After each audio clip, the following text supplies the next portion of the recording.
Salam jumpa di dalam nama Tuhan Yesus Kristus dalam program Janji Manis bagi semua pemirsa di seluruh Indonesia, mulai dari Sabang sampai Merauke. Jumpa dengan Pendeta Demianus Malawau dalam program Janji Manis yang hari ini saya akan berbicara tentang bangkit dari kematian secara rohani.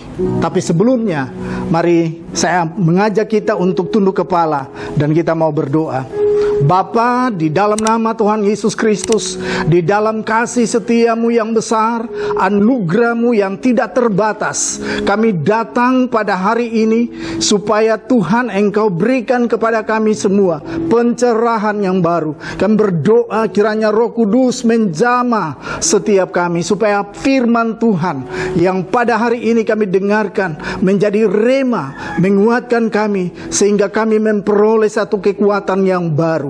Berfirmanlah ya Bapa, karena kami telah bersedia untuk mendengarnya. Dalam nama Yesus Kristus Tuhan kami berdoa dan bersyukur. Amin. Saya akan membacakan firman Tuhan dari Efesus pasal yang kedua ayat 1 sampai ayatnya yang kelima. Demikian bunyi firman Tuhan. Kamu dahulu sudah mati karena pelanggaran-pelanggaran dan dosa-dosamu. Kamu hidup di dalamnya karena kamu mengikuti jalan dunia ini. Karena kamu menaati penguasa kerajaan angkasa, yaitu roh yang sekarang sedang bekerja di antara orang-orang durhaka. Sebenarnya dahulu kami semua juga terhitung di antara mereka ketika kami hidup di dalam hawa nafsu daging dan menuruti kehendak daging dan pikiran kami yang jahat. Pada dasarnya kami adalah orang-orang yang harus dimurkai sama seperti mereka yang lain. Tetapi Allah yang kaya dengan rahmat oleh karena kasih-Nya yang besar telah dilimpahkannya kepada kita, telah menghidupkan kita bersama-sama dengan Kristus, sekalipun kita telah mati oleh kesalahan-kesalahan kita. Oleh kasih karunia kamu diselamatkan.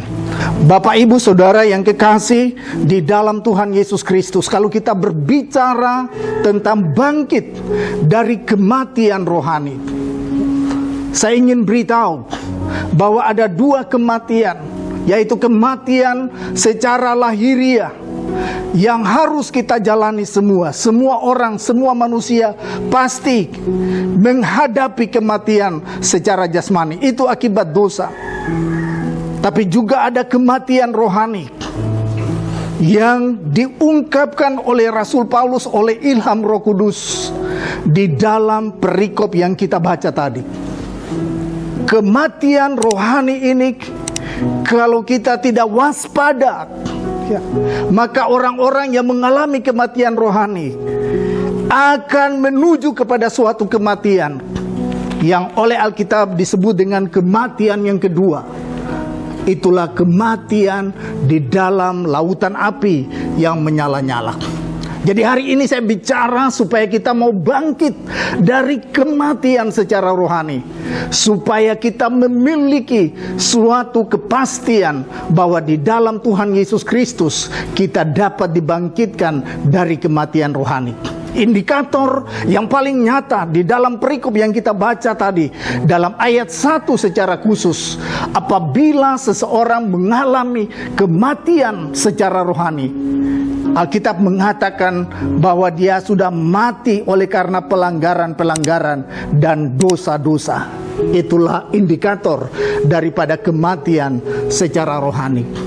Rasul Paulus pernah juga mengalami kematian secara rohani, tapi oleh karena kasih karunia-Nya yang besar, Yesus Sang Firman menyatakan diri kepada Saulus dalam perjalanan di Damsyik, sehingga dia mengalami suatu pembaharuan hidup.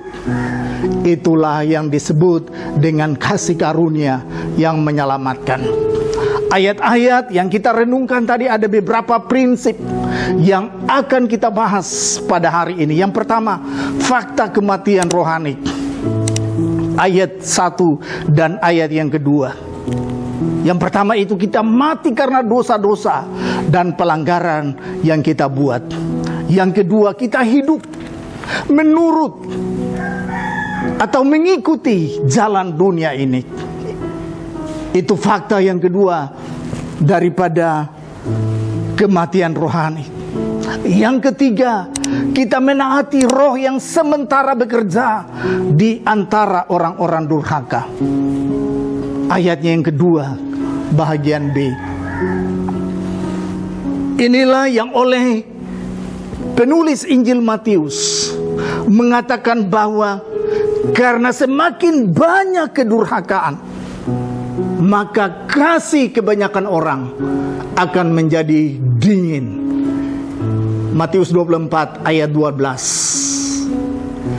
Bahwa di era yang saya sebut dengan era postmodern, ya, akibat perkembangan teknologi informasi, kita di era digital, era yang luar biasa ini, yang memfokuskan segala sesuatu pada materi. Bahwa di era ini salah satu ukuran bahwa segala sesuatu diukur oleh materi. Tapi saya mau katakan, materi yang kita nikmati di dunia ini hanya bersifat sementara. Sebab Yesus berkata, guna apa kamu memiliki bumi, dunia dan seluruh isinya, padahal jiwamu binasa. Artinya kehidupan rohani menurut Tuhan Yesus Kristus lebih berguna daripada kehidupan secara jasmani. Hal yang kedua,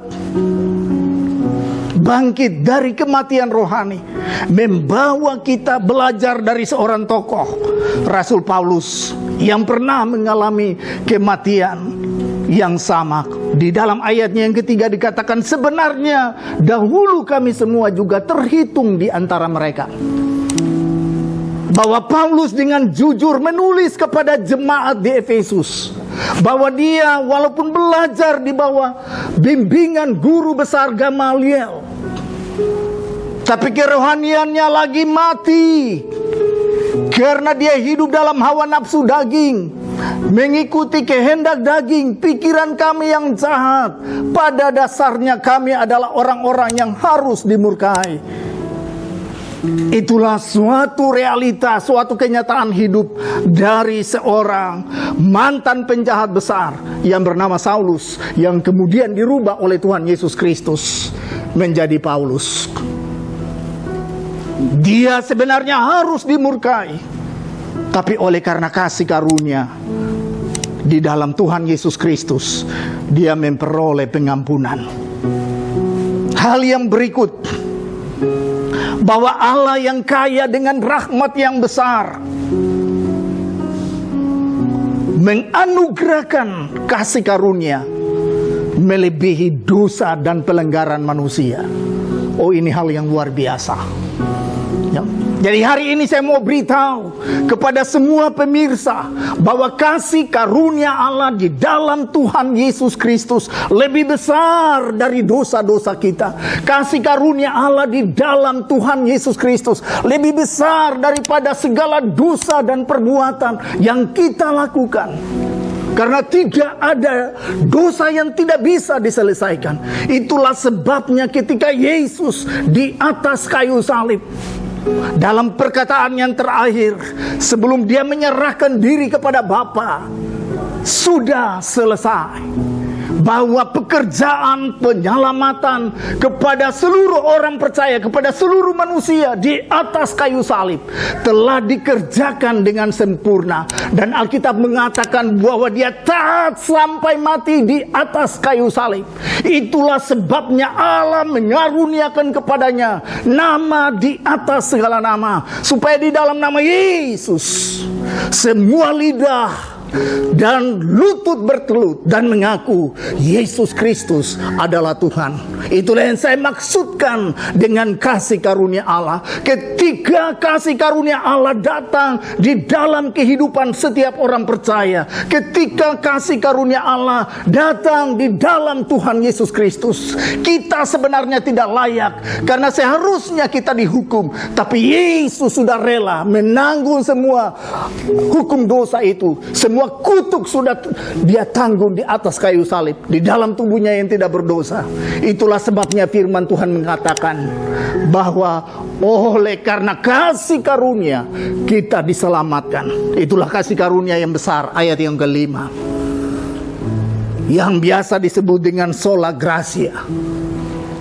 Hanya karena kasih karunia Tuhan kita diselamatkan. Lalu di sini dikatakan itu kita terima di dalam Kristus. Itulah sola Kristo, bahwa hanya di dalam Tuhan Yesus Kristus ada keselamatan. Di luar Tuhan Yesus Kristus tidak ada keselamatan. Bahwa kita menerima keselamatan hanya ada di dalam Tuhan Yesus Kristus, sehingga kita bisa bangkit. Allah, Bapa, Anak, dan Roh Kudus menghidupkan kita bersama-sama dengan Kristus. Ayat yang kelima. Oh, ini hal yang luar biasa. Ya. Bahwa dosa dan pelanggaran kita tidak membuat Tuhan berhenti berkarya di dalam kehidupan umatnya, tapi justru karena dosa dan pelanggaran kita membuat Yesus datang. Karena ketika kita masih berdosa, kata Roma 5 dikatakan, ketika kita masih berdosa, Dia telah mati untuk kita ketika kita masih berdosa. Itulah kasih karunia yang besar, yang tidak ada taranya, yang tidak bisa kita miliki di luar Tuhan Yesus Kristus. Hari ini saya mau mengajak Bapak, Ibu, Saudara dimanapun berada, orang-orang yang mungkin saudara sudah menerima Yesus, tapi di saat COVID-19 ini saudara melihat COVID lebih besar dari Yesus yang tergantung di atas kayu salib. Hari ini saya mau beritahu, kembali kepada Sang Firman, sebab Dia menjamin segala sesuatu dengan firman-Nya. Seperti ada tertulis, segala sesuatu dijadikan oleh Dia, dan kepada Dia, bagi Dialah hormat dan kemuliaan sampai selama-lamanya. Roma 11 ayat 36. COVID-19 tidak harus membuat kita jauh dari Tuhan. Seharusnya COVID-19 membawa kita supaya hati kita semakin melekat kepada Tuhan, semakin kita berpaut kepada Tuhan. Sebab hanya dengan demikian maka kita akan memperoleh keselamatan. Sebab ada tersurat, nama Tuhan adalah menara yang kuat, kesanalah orang benar berlari dan mereka menjadi selamat. Pemirsa, silakan mendengarkan lagu ini. Yesus mengajak kita untuk kita datang. Setiap jam ya Tuhan, Dikau ku perlukan, ku datang juru selamat, berkatilah. Setiap jam ya Tuhan, Dikau ku perlukan, ku datang juru selamat, berkatilah. Saudara, ketika saudara mendengarkan firman Tuhan ini, hari ini firman Tuhan berkata, kalau engkau mendengarkan firman, jangan keraskan hatimu. Kalau saudara sementara terbelenggu oleh dosa, saya mengajak Bapak, Ibu, pemirsa dimanapun berada, datang kepada Tuhan. Acungkan tangan, saya mau berdoa bagi Bapak, Ibu, Saudara dimanapun, sebab Dia adalah omnipresent. hadir di segala tempat, tidak dapat dibatasi oleh dimensi ruang dan waktu, karena dia adalah unlimited. Katakan kepada Yesus, Yesus, saya mau datang, saya mau menerima kasih karunia di dalam Tuhan Yesus Kristus. Ampuni saya, hari ini saya mau kembali kepada Sang Juru Selamat.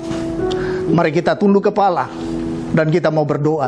Bapa, di dalam nama Tuhan Yesus Kristus, Engkau melihat tangan-tangan yang terangkat. Hamba berdoa di dalam nama Tuhan Yesus Kristus, supaya Tuhan, Engkau jamah setiap hati. Tuhan, Engkau jamah setiap pemirsa, dimanapun mereka berada. Apabila mereka di dalam ketakutan, dalam nama Yesus, Engkau lepaskan. Apabila mereka di dalam problema, di dalam tantangan pergumulan hidup, Yesus Tuhan yang telah menyelesaikan karya-Mu di atas kayu salib. Engkau yang berkata sudah selesai. Di dalam nama Tuhan Yesus Kristus, kiranya Bapa, Anak dan Roh Kudus menyelesaikan seluruh permasalahan para pemirsa dimanapun berada, oleh karena kuasa firman-Mu. Terima kasih Tuhan. Mari Engkau berkarya terus di dalam kehidupan anak-anak-Mu. Hamba percaya bahwa damai sejahtera di dalam Tuhan Yesus Kristus turun hari ini bagi setiap pemirsa, sehingga mereka mengalami sukacita dan damai sejahtera. Sebab firman berkata tidak ada damai sejahtera bagi orang-orang fasik. Terima kasih Sang Juru Selamat yang hidup, yang telah mati bangkit untuk kami, yaitu Yesus Kristus Tuhan, dari sekarang sampai selama-lamanya. Dalam nama Tuhan Yesus Kristus kami berdoa dan bersyukur. Amin.